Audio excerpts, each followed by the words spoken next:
조선 왕실 역사에서 가장 강력하고 또 가장 비극적인 여인으로 기억되는 이름이 있습니다. 바로 인수대비입니다. 우리는 그녀를 보통 성종의 어머니 혹은 연산군의 할머니 정도로만 알고 있죠. 하지만 그녀의 삶은 그렇게 단순한 한두 문장으로 요약될 수 있는 것이 그녀는 과연 그저 한 임금의 어머니였을까요? 아니면 왕이 되지 못한 남편을 기어코 왕으로 추존시키고 어린 두 아들을 차례로 왕좌의 길로 이끌었으며 마침내 조선의 역사를 자신의 손으로 직접 빚어낸 위대한 설계자이자 숨겨진 전략가였을까요? 한 여인이 시대의 경랑 속에서 자신의 핏줄과 가문의 운명을 지키기 위해 얼마나 치열하고 때로는 냉혹한 싸움을 벌였는지, 그 위대한 전략과 비극적인 갈등 뒤에 숨겨진 진짜 이야기는 오늘날 우리에게도 여전히 깊은 울림을 줍니다. 그녀의 삶 속으로 깊숙이 들어가 보면 우리는 권력의 본질과 모성애라는 이름의 양면성을 마주하게 될 겁니다. 당대 최고의 명문가 중 하나였던 청주 한씨 가문에서 태어난 한 소녀. 훗날 인수대비라 불리게 될 그녀의 어린 시절은 남달랐다고 전해집니다. 아버지 한화계 서재는 그녀에게 세상에서 가장 흥미로운 놀이터였죠. 어린 소녀는 조용히 서가에 앉아 어려운 한자로 가득한 경서들을 탐독했습니다. 그녀의 눈빛은 보석보다도 총명하게 빛났고 그 지성은 곧 그녀의 운명을 왕실로 그녀는 세종의 둘째 아들이 자 문종의 동생이었던 수양대군, 즉 훗날의 세조의 맏아들 도원군과 혼인하게 됩니다. 왕실의 며느리, 군부인이 된 것이죠. 그리고 얼마 지나지 않아 시아버지인 수양대군이 계유정난을 통해 조카 단종을 몰아내고 왕위에 오르면서 그녀의 남편 도원군은 왕세자로 책봉됩니다. 자연스럽게 그녀 역시 조선의 다음 국모가 될 세자 빈의 자리에 오르게 된 겁니다. 그녀의 앞날은 창창해 보였습니다. 남편 의경세자는 총명하고 인품이 뛰어나 세조의 큰 기대를 한몸에 받고 있었고,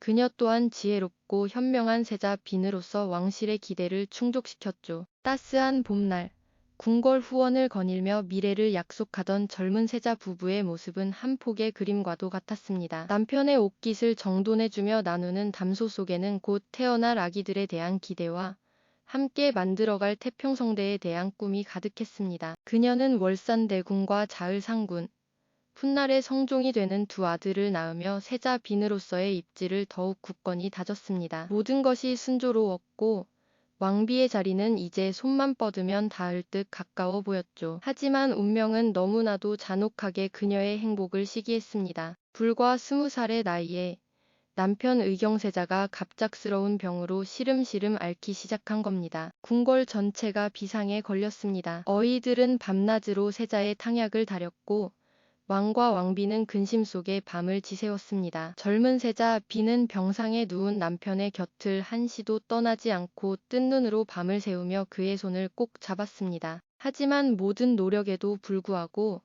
의경세자는 결국 세상을 떠나고 맙니다. 화려했던 동궁전은 순식간에 비통한 곡소리로 가득 찼고 그녀의 세상은 한순간에 빛을 잃고 칠흑 같은 어둠에 잠겼습니다. 이제 그녀는 더 이상 미래의 왕비가 아니었습니다. 텅 빈 정각에 홀로 앉아 상복을 입은 채 그녀는 어린 아들들을 끌어안고 조용히 눈물을 삼켜야 했습니다. 앞으로 닥쳐올 가혹한 정치적 현실 속에서 이 아이들을 어떻게 지켜내야 할지 그녀의 마음은 불안과 상실감으로 가득 찼습니다. 남편 의경세자의 죽음 이후 왕위는 시동생이었던 해양대군, 즉 예종에게로 넘어갔습니다. 그녀와 그녀의 아들들은 사람들의 기억 속에서 서서히 잊혀가는 듯 보였죠. 한때는 장차 국모가 될 몸으로 주목받던 그녀는 이제 사가로 물러나 조용히 숨을 죽이고 살아야 했습니다. 그녀는 겉으로는 죽은 남편의 명복을 빌고 아들들을 교육하는 평범한 어머니의 모습을 보였지만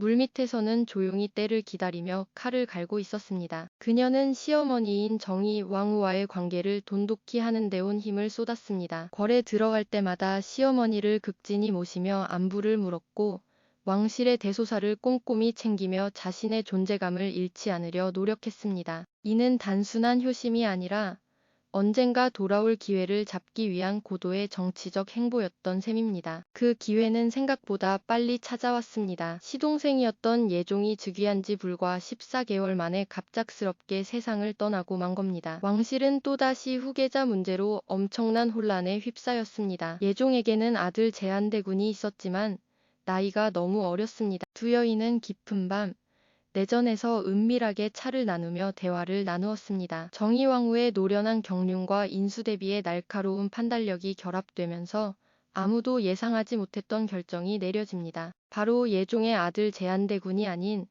인수대비의 둘째 아들 자을 상군을 다음 왕으로 지명한 것입니다. 이것이 바로 조선의 9대 임금, 성종의 즉위였습니다. 이 결정의 배후에는 인수대비의 치밀한 사전 작업과 강력한 의지가 숨어 있었습니다. 그녀는 자신의 맏아들 월산 대군이 아닌 어렸을 때부터 훨씬 더 총명하고 학문적 성취가 뛰어났던 둘째 아들 자을 상군을 왕제로 점찍고 있었습니다. 그녀는 정의왕후와 원상 세력들을 끈질기게 설득하며 자을 상군이야말로 세조의 유업을 이을 가장 적합한 인물임을 끊임없이 주지시켰죠. 마침내 그녀의 아들이 13살의 어린 나이로 왕위에 오르자 그녀는 대비가 되어 다시 궁궐로 화려하게 돌아왔습니다. 그녀의 주된 관심사는 오로지 어린 아들 성종을 완벽한 군주로 키워내는 것이었습니다. 새벽 일찍부터 밤늦게까지 경서 공부는 물론 왕으로서 갖춰야 할 예법과 몸가짐 하나하나를 직접 가르치고 감독했습니다. 어린 성종이 조금이라도 나태한 모습을 보이면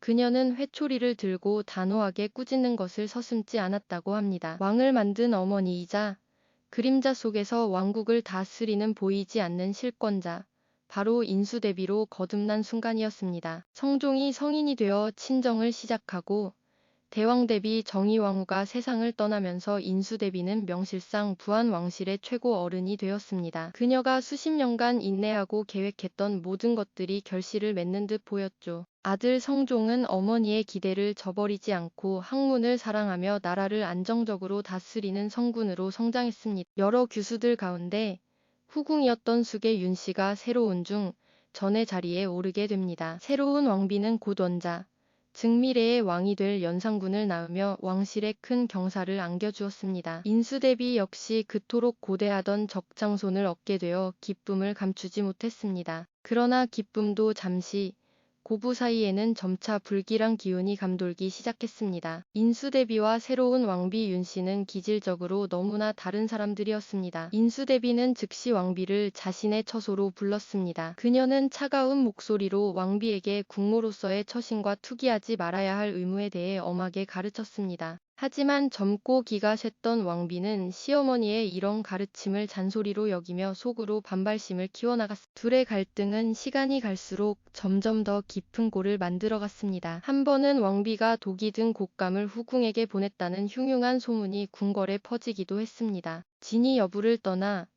이런 소문이 돈다는 것 자체가 왕실의 기강이 무너지고 있다는 증거였고 인수대비의 분노는 극에 달했습니다. 그녀는 이 모든 혼란의 원인이 왕비의 부덕함에 있다고 확신하게 되었죠. 왕실의 어른들이 모인 회의는 무거운 침묵 속에서 진행되었습니다. 인수대비는 왕비의 여러 가지 불손한 행실들을 조목조목 열거하며 더 이상 국모의 자리에 둘 수 없다는 단호한 입장을 밝혔습니다. 성종은 어머니의 강경한 태도와 아내의 눈물 어린 호소 사이에서 극심한 고뇌에 빠졌습니다. 그는 어머니의 뜻을 거역할 수 없는 효자였지만 동시에 자신의 아내이자 아들의 어머니를 내치고 싶지 않았습니다. 밤늦도록 서재를 서성이며 잠 못 이루는 성종의 모습은 거대한 두 여성의 힘겨루기 속에서 갈등하는 한 남자의 비극을 보여주는 듯했습니다. 결국 인수대비의 의지는 꺾이지 않았습니다. 그녀에게 이것은 단순한 고부 갈등이 아니었습니다. 자신이 평생을 바쳐 이룩한 왕실의 안정과 질서를 위협하는 암적인 존재를 제거하는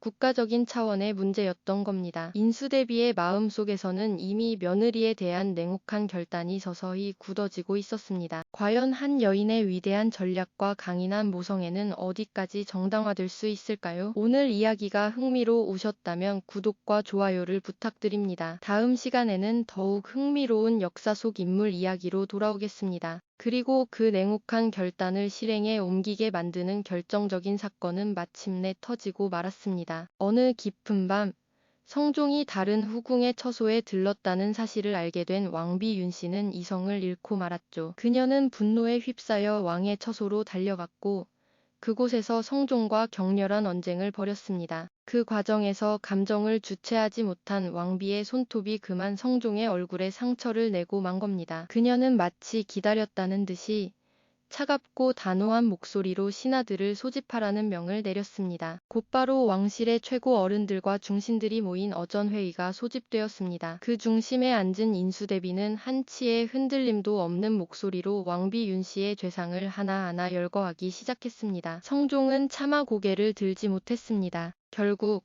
길고 무거운 침묵 끝에 왕비 윤씨를 폐위하여 사가로 내보내라는 결정이 내려졌습니다. 폐비가 된 윤씨는 눈물과 함께 텅 빈 가마에 실려 정든 궁궐을 떠나야 했습니다. 하지만 인수대비의 결심은 여기서 멈추지 않았습니다. 그녀의 머릿속에는 오직 왕실의 안정이라는 단 하나의 목표만이 존재했습니다. 화근은 애초에 뿌리째 뽑아야 한다는 것이 그녀의 철칙이었. 몇 년 뒤 인수대비는 마침내 마지막 카드를 꺼내 들었습니다. 신하들의 거센 반대에도 불구하고 그녀는 성종을 압박하여 폐비 윤씨에게 사약을 내리라는 명을 관철시키고 맙니다. 차가운 사약이 담긴 그릇이 폐비의 사가로 향하던 그날, 인수대비는 자신의 정각에서 조용히 경전을 읽고 있었다고 전해집니다. 사약이 전달되고 모든 것이 끝났다는 보고를 받았을 때에도 그녀의 얼굴에는 그 어떤 감정의 동요도 드러나지 않았다고 합니다. 어쩌면 그녀의 마음속 깊은 곳에서는 어린 손자에 대한 미안함과 인간적인 연민이 있었을지도 모릅니다. 하지만 그녀는 그 모든 감정을 철저히 억누르고 오직 왕실의 최고 어른으로서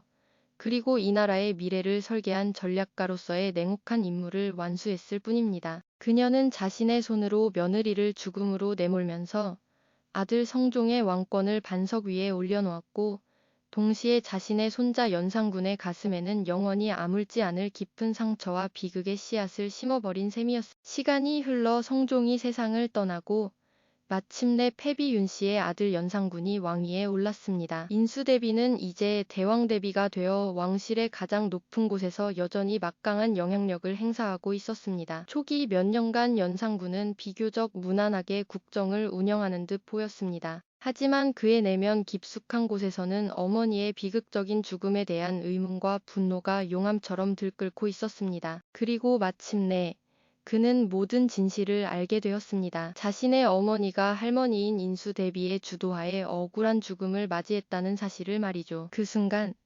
연산군의 이성은 완전히 끊어지고 말았습니다. 그의 눈빛은 광기로 번뜩였고 가슴 속에 억눌려 있던 복수심이 걷잡을 수 없이 터져 나왔. 연산군의 복수는 상상을 초월할 정도로 잔혹했습니다. 그는 어머니의 폐위에 동조했던 모든 신하들과 그 가족들을 처참하게 죽음으로 몰아넣었습니다. 심지어 이미 세상을 떠난 신하들의 무덤을 파헤쳐 시신의 목을 베는 끔찍한 부관 참시까지 서슴지 않았죠. 궁궐은 매일 밤 피비린 내와 비명으로 가득 찼고 광기 어린 왕의 폭정 앞에 누구도 감히 숨조차 제대로 쉴 수 없었습니다. 어느 날 밤 술에 취한 연산군이 분노에 가득 찬 얼굴로 할머니의 침소로 난입했습니다. 기록에 따르면 그는 병든 할머니를 향해 차마 입에 담지 못할 폭언을 쏟아내며 당장 일어나라고 소리쳤다고 합니다. 평생을 왕실의 법도와 권위 그 자체로 살아온 인수대비에게 손자의 이러한 패륜적인 행동은 죽음보다 더한 충격이자 모욕이었습니다. 일부 기록에서는 연산군이 분을 이기지 못하고 머리로 할머니를 들이받았다는 끔찍한 이야기까지 전해지기도 합니다. 이 충격적인 사건이 있은 후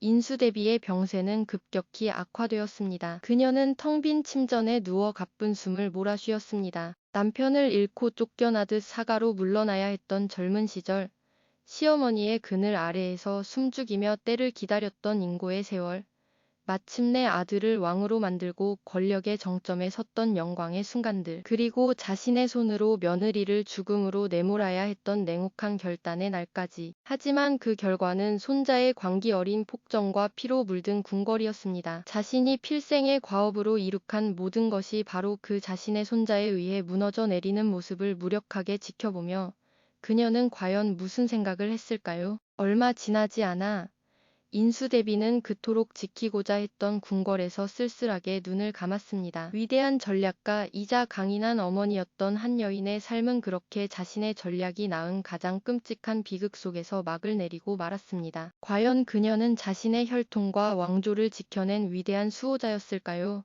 아니면 권력을 위해 비정한 결단도 서슴지 않았던 냉혹한 권력자였을까? 오늘 이야기가 흥미로우셨다면 구독과 좋아요를 부탁드립니다. 다음 시간에는 더욱 흥미진진한 역사 속 인물 이야기로 여러분을